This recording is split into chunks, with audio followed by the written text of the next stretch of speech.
Há um eles e há um nós. Há um eles, cada uma das vítimas, os torturados, os desaparecidos, os mortos, os familiares e amigos que ficaram, e um nós. O nós coletivo que tem o dever de conhecer, reconhecer e fazer com que a memória não seja esquecida.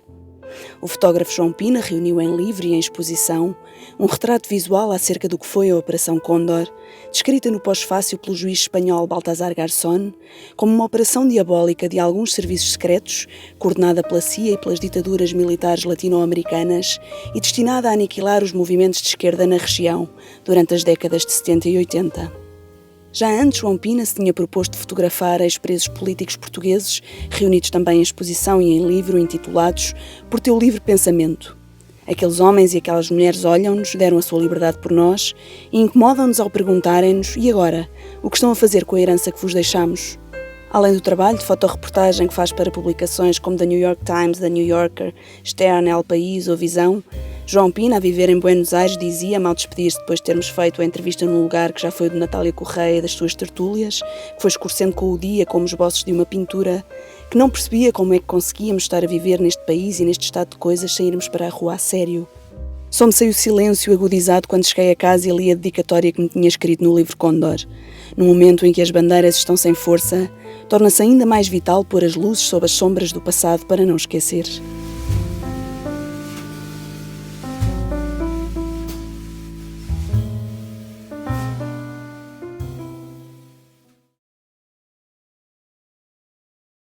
Pode ser perdoado coletivamente, mas individualmente as vítimas não vão perdoar. Não, é uma coisa que não tem perdão, não é? Alguém ser sequestrado, ser torturado, ser morto e ser desaparecido, para uma mãe, para um pai, para uma filha ou para um filho, não tem perdão quem faz aquilo.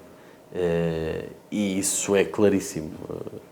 Para mim é claríssimo. Existem duas escolas, neste momento, duas escolas de lidar com os processos de transição. A famosa escola sul-africana, do Truth and Reconciliation, e depois a escola argentina, neste caso, que é quem está a fazer os processos de acusação. Eu conheço mal a África do Sul, mas não acho que 20 anos depois do fim do apartheid as coisas estejam reconciliadas, nem de longe nem de perto. Quanto à Argentina, não faz esse esforço sequer, não se fala em reconciliação, mas sim, hoje as vítimas pelo menos têm direito a ser vítimas e têm o reconhecimento, algumas, de terem sido vítimas desta situação, deste regime, destes regimes. Isso para mim é muito interessante. O sentimento de justiça leva à redignificação da vítima, que é uma coisa que lhe é retirada pelo próprio Estado, porque são vítimas de terrorismo de Estado, mas ao mesmo tempo depois o próprio Estado reconhece o seu abuso e devolve-lhes a dignidade e devolve-lhes, de certa maneira, porque há coisas que são irreparáveis, devolve-lhes a justiça. E isso é muito interessante.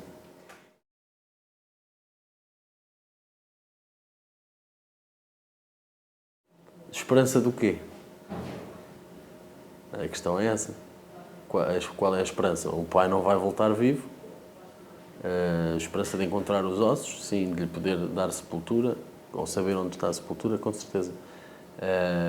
Mas a desesperança que a violência ou que a violência política cria, e seja política, seja militar, seja o que for, a violência, àquele ponto, raramente, e hoje podemos olhar para a Síria, para a Ucrânia, o que há de esperançoso ali? Absolutamente nada.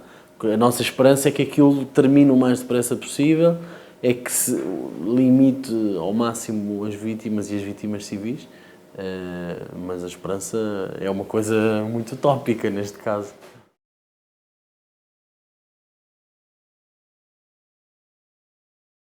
Sim, sem dúvida, mas isso mais uma vez devolve-nos a nós, sociedades, uma luzinha a dizer atenção a isto, atenção àquilo.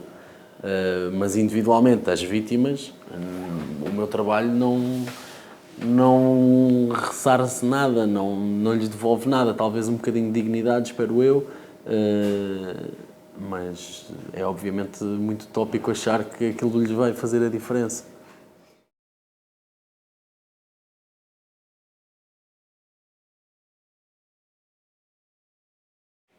todo este trabalho eu parto de ir olhar para lugares em que muita coisa já aconteceu depois de tudo o que terrível apareceu ali, não é? Portanto, esse do frigorífico, que é o Olimpo, era uma garagem da Polícia Federal onde eles arranjavam carros. Durante algum tempo foi usado como campo de concentração, foram pessoas torturadas, muitas pessoas mortas, mas depois aquilo, a vida seguiu, a vida continuou. Ficaram marcas, sim, ficaram marcas no espaço, com certeza, ficaram muitas marcas nas pessoas porque lá passaram, mas a vida continuou. Portanto, pessoas que nunca tiveram nada a ver com aquilo, usaram aquele espaço, continuaram a usar aquele espaço. E a mim o que me interessava era isso, era 30 anos depois, voltar a entrar nestes lugares e perceber o que é que havia ali. E o Olimpo, uma antropóloga que me disse, olha, este frigorífico que aqui está, nós quando tomámos conta deste edifício, já o lado dos direitos humanos que conseguiu apropriar-se daquele espaço, encontramos este frigorífico. E há reportes, há testemunhas de sobreviventes que se lembram de um frigorífico ao lado da sala de tortura, tal, um frigorífico antigo, que nós achamos que é este, mas não há certezas, não é? Não há o outro lado a dizer, sim, este frigorífico é que estava ali, quando nós íamos buscar as imperiais quando estava muito calor. Portanto, eu fui, de certa maneira, ouvindo e indo à procura de pistas. Algumas pistas são muito psicológicas, porque não há nada para mostrar, e outras são físicas. A história do frigorífico, eu falei na apresentação também dos azulejos do chão, em que há sobreviventes que se reconhecem todo um antigo campo, uma antiga prisão clandestina no Chile, através dos azulejos do chão, que eram pretos e brancos, e que a porta que era de madeira, depois havia umas escadas. E isso, pronto, para mim são as pequenas pistas. Eu fico ali a olhar, passo ali muito tempo e fico à espera. Se eu aqui tivesse estado preso, o que é que eu me fixaria disto? Se eu não... Claro que eu não estive lá preso, claro que alguns edifícios mesmo mudaram a configuração, porque tiveram obras.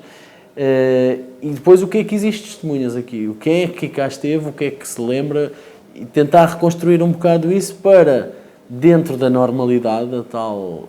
Muitas vezes é uma normalidade estranha, porque são edifícios, a maior parte deles vazios.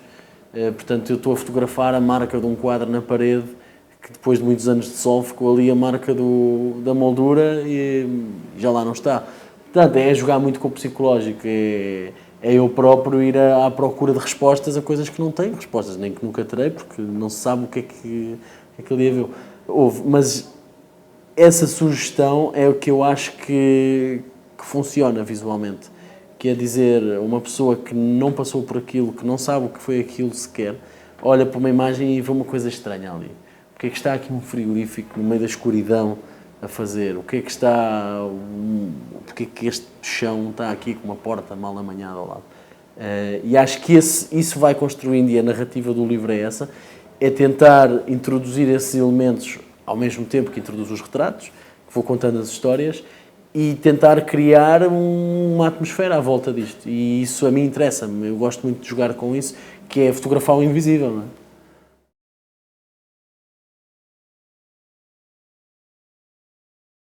Se essa situação acontece numa situação real, e isso aconteceu muito e eu fui buscar muito esses exemplos, tanto em Portugal como na América do Sul, pessoas que foram torturadas uma vez e não falaram, e depois a vida continuou, voltaram a ser presas e à segunda sessão de tortura ou à terceira sessão de tortura decidiram falar.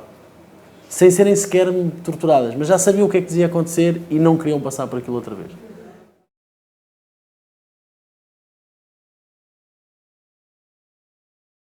O meu trabalho mudou muito nestes 9 anos.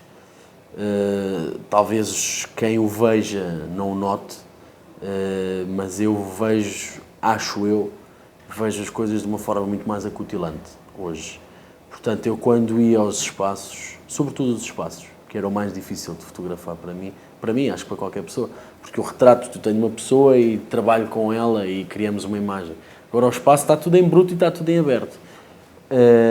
E eu cheguei... Curiosamente, as fotos que eu mais gosto dos espaços são todas mais antigas. Mas eu, quando entrava nos espaços de forma mais recente, já precisava de estar menos. Já precisava de fotografar menos. Já olhava, passava igual ou mais tempo lá dentro, mas ia olhando, ia-me apercebendo, ia olhando, ia-me apercebendo, e só fotografava quando eu já sabia aquilo que eu queria.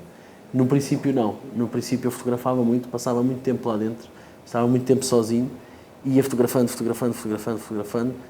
até achar que já tinha experimentado tudo aquilo que eu podia e que eu queria.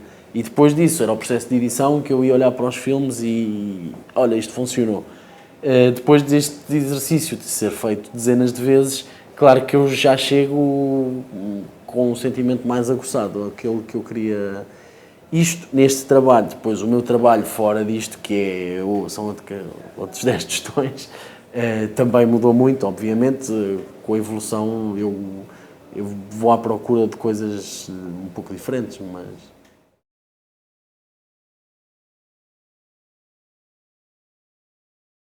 Não foi fácil, mas obviamente com toda a informação que eu já tinha e que eu fui aprendendo, tanto das entrevistas como de muitas conversas que não foram entrevistas, como de muitas leituras, muitos dos episódios que me eram contados já não me eram estranhos. Portanto, se a pessoa me dizia que foi num sítio tal, eu rapidamente já tinha outras referências para cruzar e para achar que se aquilo estava preciso ou não. Isso por um lado. Por outro, eu blindei-me, ou tentei-me blindar ao máximo, porque a minha grande preocupação aqui era não fazer erros factuais. E então assumi isso de duas formas. Ponto 1, ao escrevê-lo na primeira pessoa, incorporando as outras pessoas na minha história, para que isto fosse a minha verdade e não a verdade universal, porque me preocupava muito isso.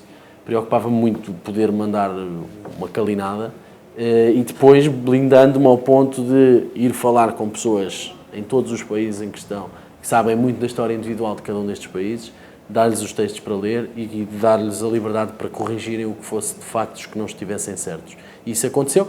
E aconteceu, por exemplo, as vítimas de Calama, quando eu comecei a escrever, havia 12 identificados e entre eu escrever e o livro se publicar, conseguiram-se identificar mais pessoas, portanto esses números alteraram-se. E isso foi sendo revisitado e revisto em casos assim, até à última da hora. Agora, pode ser que o livro que agora foi impresso em junho, que agora está nas livrarias, já esteja desatualizado em algum aspecto. E é normal, temos que o assumir. E eu não... Quer dizer, isto tinha um tempo.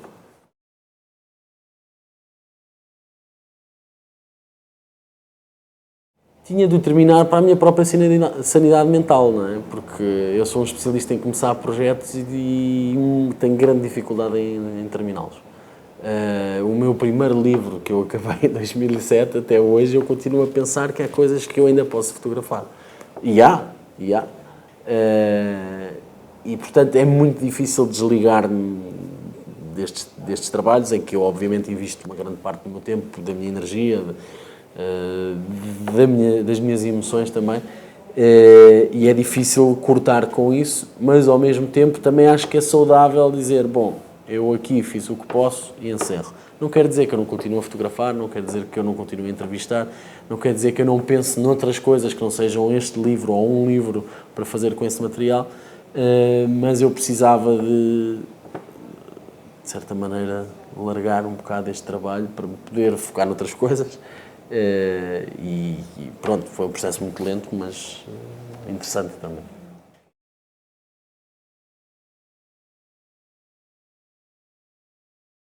Esse é o grande dilema e não quer dizer que não seja condenável, não quer dizer que vá contra toda a ética, mas estas ditaduras foram tão bem desenhadas que toda a gente ficou implicada. Ou seja, eu não torturei ninguém, mas eu fui a pessoa que tirou do caminhão e pôs no avião um preso político. E sei que a seguir esse preso político levantou o voo e não voltou. Tenho o dilema moral de que sou partícipe. E imediatamente eu estou metido naquele círculo vicioso. Claro que isso e os carrascos são coisas muito diferentes, e muitos militares estiveram envolvidos nestas pequenas tarefas sem nunca terem torturado ninguém, de facto a cumprir ordens, mas que se sentiram e foram partícipes. Portanto, quando chega a altura de romper o medo e de vir falar e dizer eu participei, é muito difícil. É muito difícil porque se vai ser imediatamente condenado pelas Forças Armadas aos quais pertencemos, por ser um chivato, por ser um chibo, e ao mesmo tempo vai ser condenado pela sociedade civil como alguém que foi partícipe. E isto não foi resolvido. Isto até hoje não foi resolvido. Claro que o rapaz que estava a fazer o serviço militar obrigatório e que teve este tipo de funções mínimas é uma coisa, e o Malhães que perseguiu, torturou, executou pessoas é outra.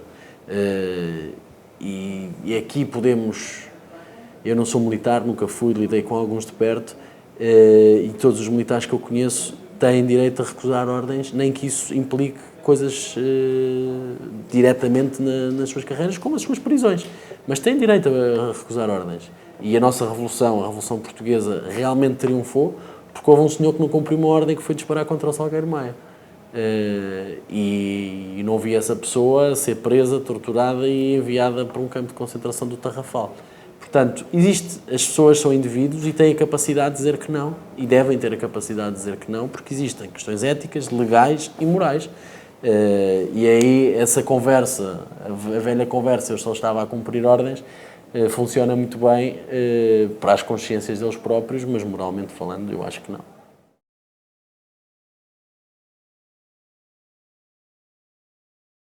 Sem dúvida nenhuma. Sem dúvida nenhuma. Eu questiono o oprimido da mesma forma como questiono um torturador. Confronto com os seus próprios medos, com as suas próprias divergências, com muita coisa. Não é um... Eu não tento ser doce para com ninguém, mas agora tenho um enorme respeito pelo que essas pessoas fizeram e não tenho dúvidas disso, e isso é assumidíssimo. Como quando vou falar com o Curió, tenho o respeito que ele merece e trato com o respeito que ele merece por ser alguém que decidiu falar comigo e à minha frente. Portanto, não estou ali de dedo no ar, armado em juiz, mas confronto também com as suas próprias incongruências e com as sombras que estão mais presentes e que eu vejo. Mas sim, aqui é assumido, coisa que eu não tenho que me preocupar, porque é um livro meu, que eu controlo o processo todo. Eu não pretendo qualquer tipo de isenção aqui. Pretendo sim, quer dizer, isenção jornalística, aquela coisa idealizada que nós só apresentamos os factos. Não, nós apresentamos os factos que nos interessam, ou se eu trabalhar para uma televisão ou para um jornal, que interessam ao grupo editorial dessa televisão ou desse jornal. Neste caso, eu fiz todo esse exercício sozinho, aquilo que a mim me parecia ser uma forma equilibrada de contar esta história. Tenho, obviamente, uma componente ideológica grande, zero componente partidária, não me revejo em nenhuma ideologia, e, portanto, sinto-me no direito e no dever de as questionar a todas.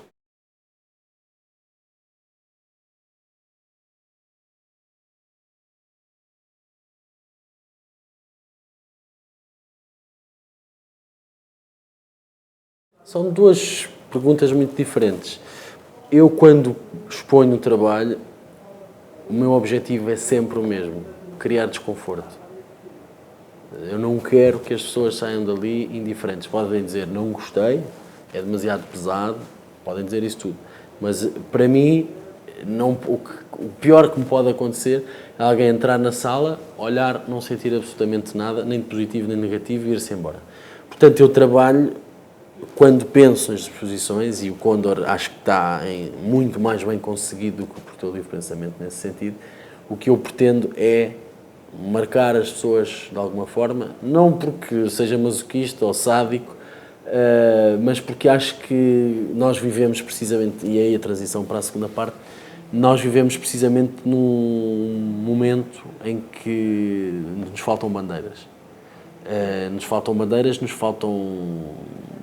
coisas pelas quais lutar, sabendo que há muita coisa que está mal, não conseguimos ver como é que isto se resolve. E numa entrevista em que eu tive na Argentina, em 2012, foi muito interessante, com o Alejandro Inchauregui, que é um dos fundadores do grupo de antropólogos forenses da Argentina. E ele explicava-me, ele era muito novo quando a ditadura aconteceu, tinha 12, 13, 14 anos. Portanto, não participou ativamente e logo não foi preso nem desapareceu, mas vários amigos dele foram. E ele contava-me uma coisa muito interessante que eu nunca tinha conseguido perceber qual era o momento em que se vivia, e acho que cá deve ter sido parecido, em que ele me dizia, não, é que eu achava que para a semana o mundo ia mudar. Não era uma coisa remota, não era uma coisa... E quando ele me diz isso a mim foi tipo, porra, estes gajos viviam nessa ilusão, é que isto para a semana já estava, isto já nada... Deixava de haver pobres, deixava de haver fome, era para a semana, porque isto que nós andávamos aqui a cogitar ia mudar isto tudo. E isso para mim foi extraordinário porque era um miúdo de 14 anos que já tinha esta consciência e ao mesmo tempo foi extraordinário como é que toda uma geração vivia com esta utopia. E isso para mim é muito revelador e é muito revelador dos tempos que vivemos. E, obviamente, depois da queda do muro, de percebermos que a União Soviética foi um desastre, etc., existe um grande vazio ideológico e a nossa geração sofre um grande vazio ideológico. Não é à toa que somos governados por medíocres, em que não existe uma alternativa válida, com substância. Significa que vivemos num grande vazio em que os medíocres conseguem ocupar espaço e governar países. Isso é extraordinário, mas acho que este trabalho, o que eu pretendo, ou pelo menos o que eu me questiono com ele próprio, é, olhando para esses exemplos, que foram extraordinários, mas que também foram muito marcados numa geração. Essas pessoas hoje em dia teriam os mesmos problemas que nós.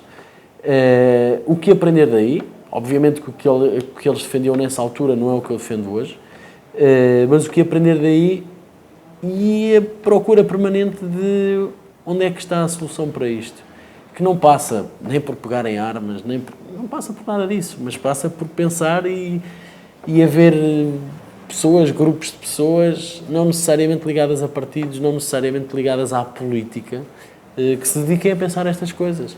Pode ser alguém na Amadora que tem uma vida muito mais tramada do que a que eu tenho, seguramente, que pode ela própria desenvolver uma alternativa para ela e para a sua comunidade. E isso é algo que a mim me interessa muito. E é algo que a mim me interessa muito, pegando naquilo que me está mais próximo, que foram estas histórias. Mas que se não me tocassem a mim diretamente, se calhar ia pegar noutra coisa qualquer. Se soubesse fazer música, se calhar ia comprar música. Enfim, é trabalho com as ferramentas que eu tenho e que sei usar.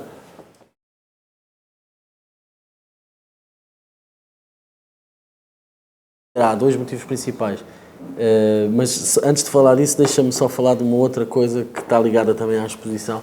Eu fiz esta exposição pela primeira vez em 2007 na Cadeia da Relação, no Porto, que é o Centro Português de Fotografia e que chegou a ser uma prisão usada pelo Estado Novo por presos políticos.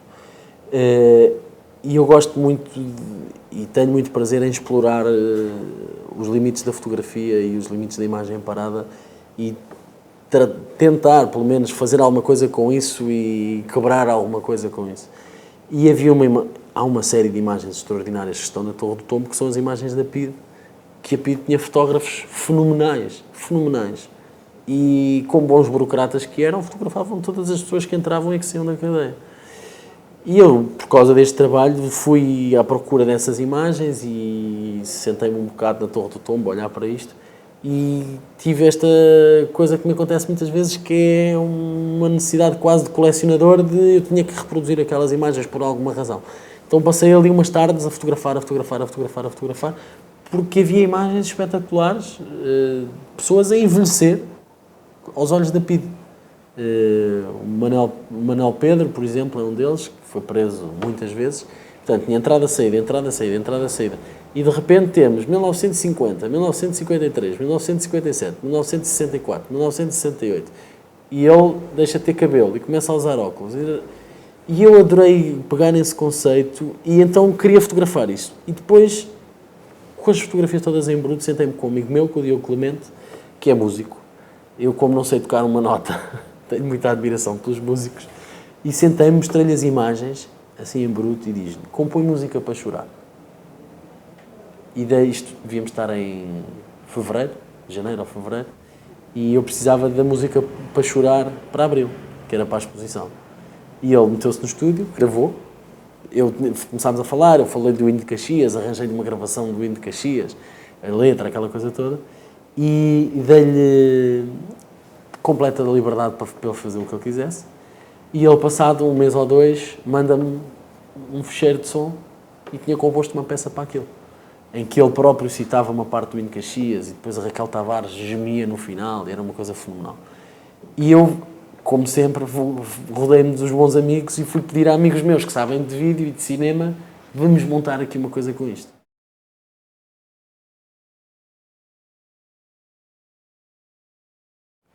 Passámos ali uma semana a compor e a apresentação do livro e da exposição foi na antiga sala do Tribunal do CPF, da cadeia da relação, e conseguimos tapar a claraboia e não sei o quê, aquilo que cabiam para aí 400 pessoas e projetámos aquilo em gigantesco.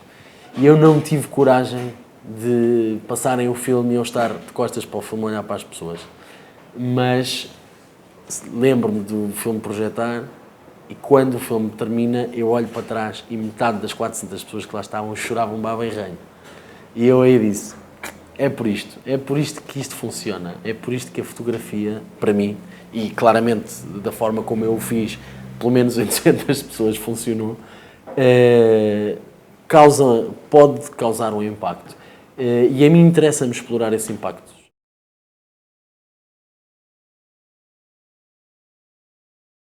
Basicamente é nesses momentos que é quase orgásmica a ideia de perceber que isto, em algum momento, um gajo passa aqui anos a dar voltas com isto, mas em algum momento aquilo encaixa. E isso é muito interessante e isso dá-me muito gozo.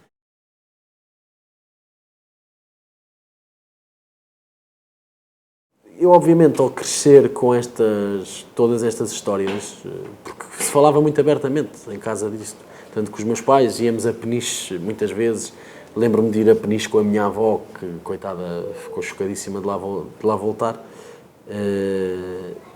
e a minha avó contava-nos muitas histórias da clandestinidade, da tortura, claro, adaptadas a crianças, mas desde que eu me lembro-me destas histórias. E fazia-me, quer dizer, obviamente que percebia que não eram histórias que todas as famílias portuguesas tivessem vivido, mas fazia-me particular confusão quando conversava com os meus amigos, ninguém ter a noção do que é que tinha acontecido.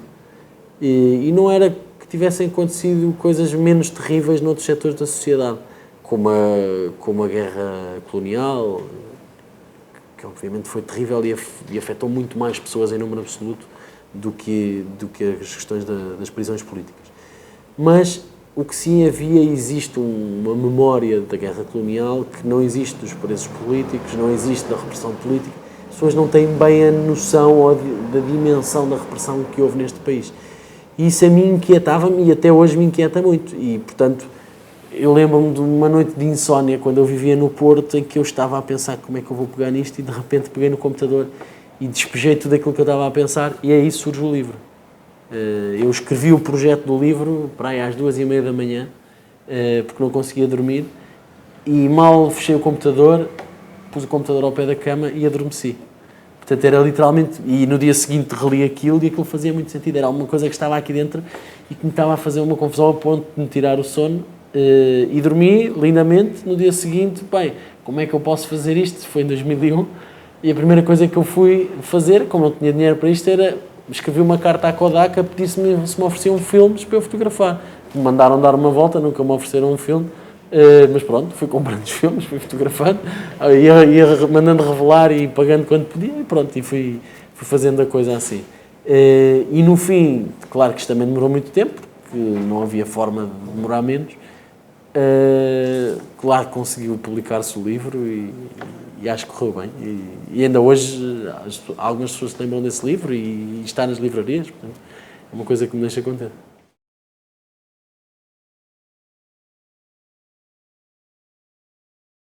Eu não acho que essa visão seja correta. Eu, quando vou sabendo que o meu mundo é muito diferente daquilo que eu vou ver.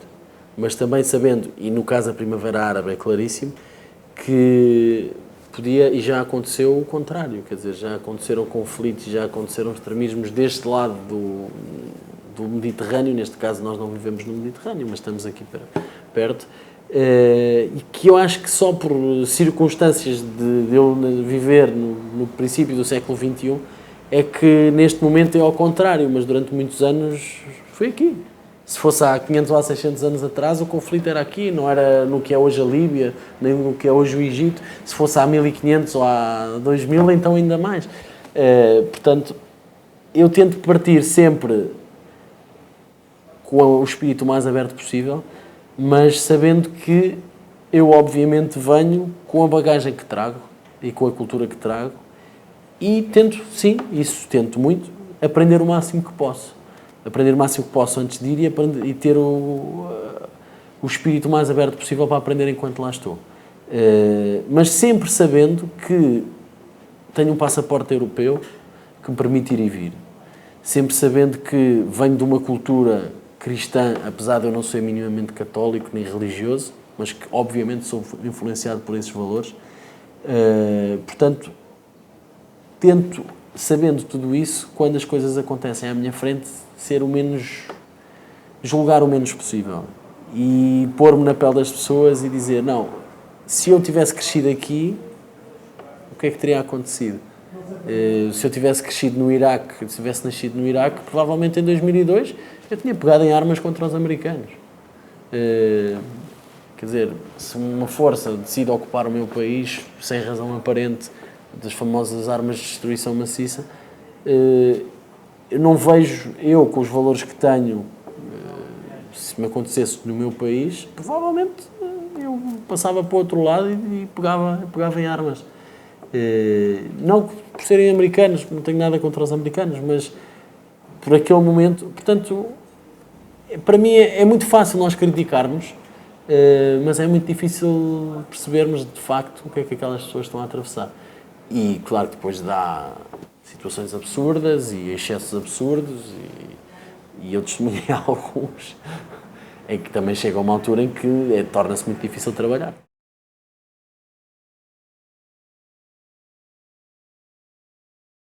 Eu não acho nada e cada vez acho menos que o facto de eu lá estar vai dizer a verdade e que se eu não me mexer as pessoas não notam que eu lá estou. Não, claro que as pessoas notam que eu lá estou.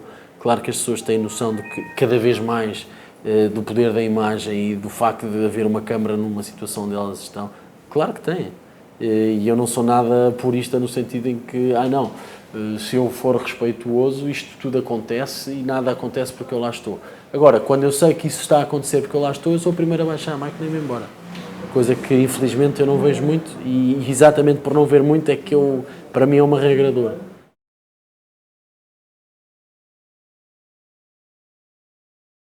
Mas não sei se mesmo com isso já não acontecia imenso antes toda esta parafernália da tecnologia e da internet. Acho que sempre houve, quer dizer, nos lugares, na Israel e na Palestina, que é um conflito que existe há 50 anos, todas as pessoas têm noção de o que é que representa um gajo com máquina fotográfica. Não é preciso agora ter um telemóvel. E, portanto, muitas coisas acontecem porque está ali as televisões, porque estão ali os fotógrafos. E é aí que a mim não funciona para mim. E vi isso muito de perto no Haiti e tive em muitas situações em que eu baixava a máquina ou então fazia ao contrário, virava-me e fotografava os fotógrafos. Porque me parecia bastante asqueroso. E isso a mim é uma coisa que me questiona muito, muito, muito. Todos os dias, sempre que estou numa situação dessas, tipo, o que é que eu estou aqui a fazer e quais são os limites do que eu estou aqui a fazer. Porque acho que é muito fácil, em nome da informação, ou em nome do nós vamos contar a verdade, desrespeitarmos muitas pessoas. E isso a mim chateia-me, porque eu ponho-me sempre na posição contrária. Se eu estivesse nesta situação, o que é que eu queria ou o que é que eu não queria? E acho que nisso sou cada vez mais púdico até.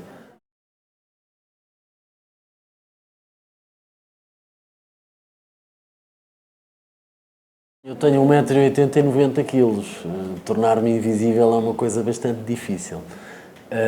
Mas tento genuinamente passar o máximo de tempo possível nas minhas histórias.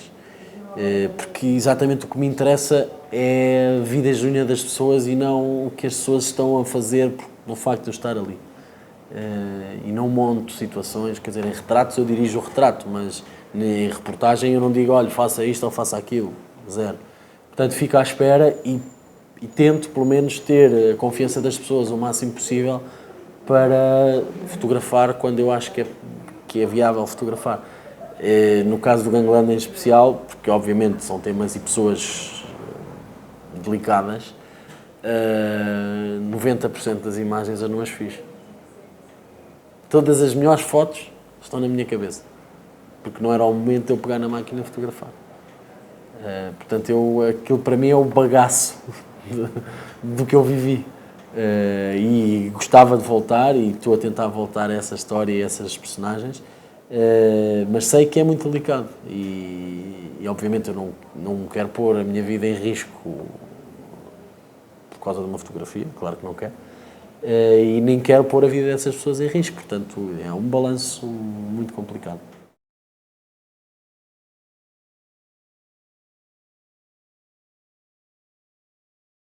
Eu tento, pelo menos, não me condicionar minimamente quando eu estou a fotografar. Ou seja, eu literalmente estou-me nas tintas para quem é que eu estou a trabalhar. E cada vez mais. Eu acho que a fronteira entre o que é muito duro e muito gritante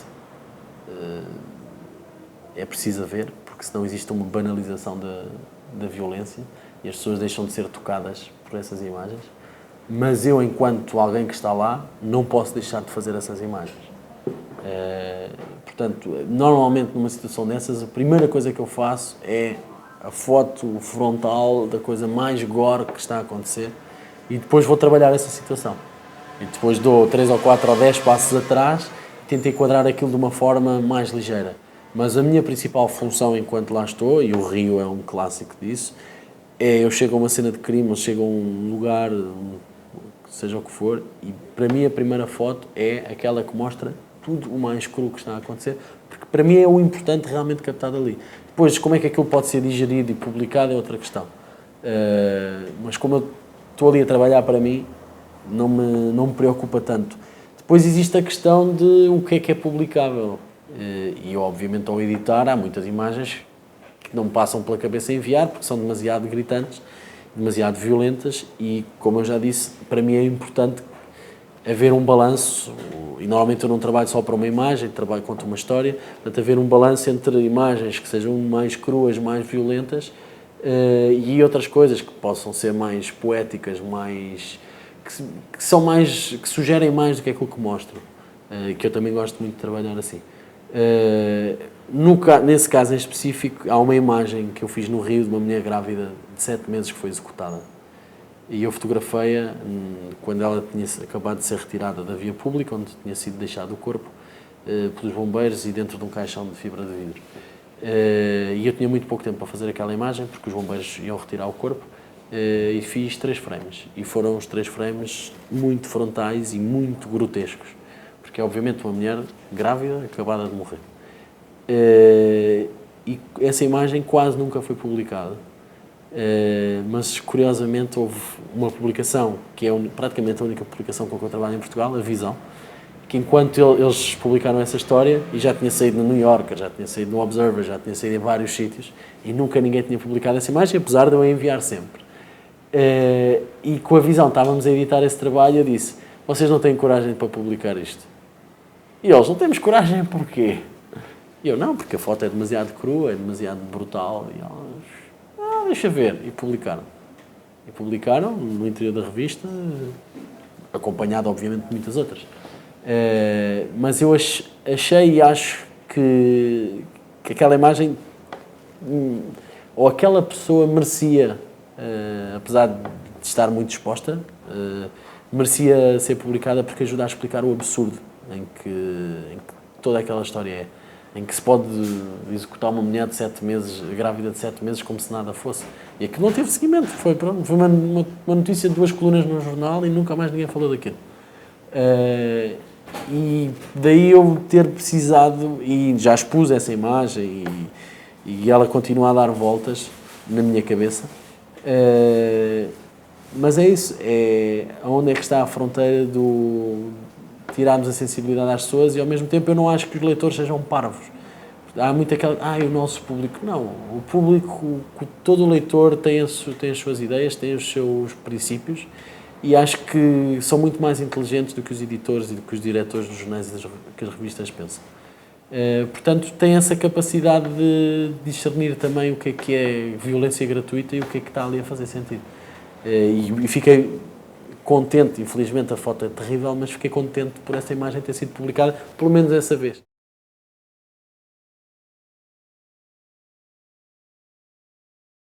Infelizmente para mim, mas ainda não tem um peso muito grande no meu trabalho. Existem alguns colecionadores que compram imagens, mas não é muito relevante para o que eu preciso para viver. Mas eu, quando penso no meu trabalho, ou seja, eu interessa-me criar e depois penso nas saídas possíveis. E o livro é obviamente e para mim talvez hoje em dia a mais gratificante, porque estou envolvido num processo do princípio ao fim. O Condor eu escolhi a linha com que o livro foi cozido, a cor da linha, tudo. Portanto, sei que quando aquilo sai exatamente como eu quero. As exposições também é muito interessante, porque é transformar esta coisa numa outra, e aí eu tenho a felicidade de trabalhar com alguns curadores que sabem muito mais disto do que eu, e portanto olham para as imagens e veem o potencial expositivo, ou seja, como é que aquilo vai funcionar numa parede ou numa projeção ou no que seja. E isso é muito interessante e eu tenho aprendido muito com isso ultimamente, e dá-me gozo. E depois há a imprensa. A imprensa ainda tem um papel interessante quando tem espaço, que é cada vez menos, mas que essa sim é muito democrática, porque aqui há o Jornal do Dia e as pessoas abrem e veem. Portanto, eu acho que tudo é um bocado complementar. Depois, a fotografia como objeto de arte, como objeto de coleção, esse já é outro campeonato na qual eu conheço pouco e que seguramente a solução de muitos fotógrafos passa por aí. Nunca se produziram tantos livros de fotografia, e na fotografia documental ou no fotojornalismo nunca se produziu tanto a fotografia documental para exposições, para coleções. Isso é interessante, porque há 15 anos atrás, quando eu comecei, isso era praticamente inexistente. Portanto, existem várias barreiras a caírem, por necessidade ou não, mas por circunstâncias do que é os dias de hoje, e isso é fascinante. Podermos viver nessa altura, para mim, é fascinante.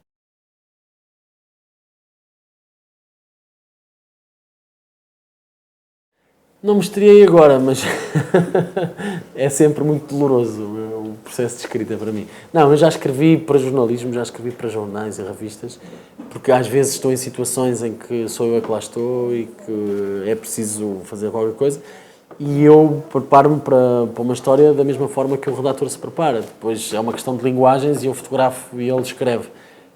Mas não me é nada estranho sentar-me com alguém, entrevistá-lo, perceber qual é o ângulo de uma história e escrever essa história.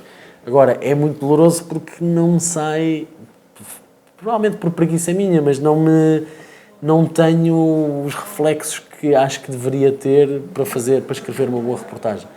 E daí, no Condor, tornar isto uma coisa mais pessoal, mais na primeira pessoa, para não defraudar possíveis patamares que estivessem estabelecidos para fazer isto, e para o fazer de uma forma completamente honesta, e que isto foi o que eu vivi e não pretendo que isto seja mais do que aquilo que foi.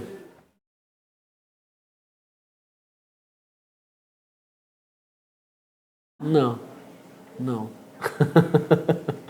Se calhar eu vou para sítios de conflito em que ninguém me dá trabalho, eu transformo aquilo num projeto pessoal. E a cor não tanto. Não, mas eu fotografo cor em sítios de conflito, sim, e fotografo preto e branco em coisas que não têm nada a ver com o conflito também. Não, eu acho que tem sobretudo a ver com, muitas vezes, com eu começar algo em que a cor é muitas vezes demasiado presente e me distrai demasiado. E eu querer-me focar na coisa mais emocional e então ir passar para o preto e branco. E isso é uma coisa que para mim que está muito presente dentro de mim, eu não consigo explicar isto muito bem, mas como há outras vezes em que aquilo cromaticamente faz tanto sentido que seria uma pena não fotografar a cor. E depois há questões muito mais práticas e pragmáticas. Eu estava na Tunísia a fotografar a cor, quando fui para o Egito, quando rebenta a questão na Praça Tahrir, e eu cheguei à Praça Tahrir para aí 4 ou 5 dias depois da primeira manifestação, em que já estava a imprensa toda em peso, e estava tudo a fotografar a cores, mas assim, milhões de imagens por dia. E eu cheguei lá, com a minha máquina igual à dos outros todos, com os meus sapatos iguais aos outros todos, e disse, o que é que eu venho aqui fazer que possa ser ligeiramente diferente do que os outros estão a fazer? E para mim foi óbvio, eu vou passar a máquina a preto e branco e vou fotografar a preto e branco. E assim foi. Fotografei desde o primeiro dia a preto e branco, vendi algumas coisas a preto e branco e não me preocupei minimamente com a cor, porque já havia tanta cor que era mais um. E isso a mim é alguma coisa que me inquieta. Então, tipo, como é que eu aqui posso fazer isto um bocadinho diferente? Depois daí fui para a Líbia, e para a Líbia o que eu queria era levar uma grande formato, que é uma daquelas máquinas gigantes que se põe o pano preto por cima e que se fotografa, mas que era um bocado incompatível com como eu estava a trabalhar, que era com muito pouco orçamento, que não podia ter um carro para mim e também não podia partilhar o carro com 4 outras pessoas, em que eu chegava a um sítio para fotografar e demorava 45 minutos a fazer uma foto, tinha que montar a máquina e o tripé e não sei o quê, então não era viável. E então, não sendo viável dessa forma, acabei por usar uma máquina a preto e branco e uma máquina a cores com uma lente que, de certa maneira, funciona da mesma forma que as lentes de grande formato e experimentar com isso, que depois não funcionou e então acabei por usar só o preto e branco. Portanto, essas decisões técnicas eu vou decidindo muito, tem muito a ver com como eu vou sentindo a situação e a verdade é que nunca me arrependi disso.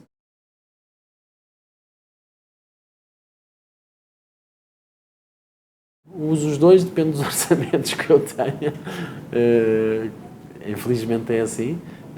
Mas se pudesses, usavas só para Não, de maneira nenhuma. Gosto imenso de digital em algumas coisas. A immediatez do digital, a latitude que o digital me permite é fenomenal.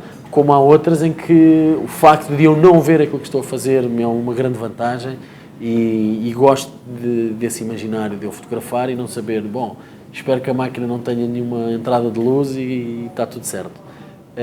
Mas gosto muito dos dois e no filme eu uso sobretudo câmaras de médio formato e grande formato que me permitem uma qualidade óptica que o 35mm não tem e tudo bem, como o 35mm me permite uma rapidez que o médio formato e o grande formato também não têm. Portanto, depende muito daquilo que eu estou à procura e como é que eu estou à procura.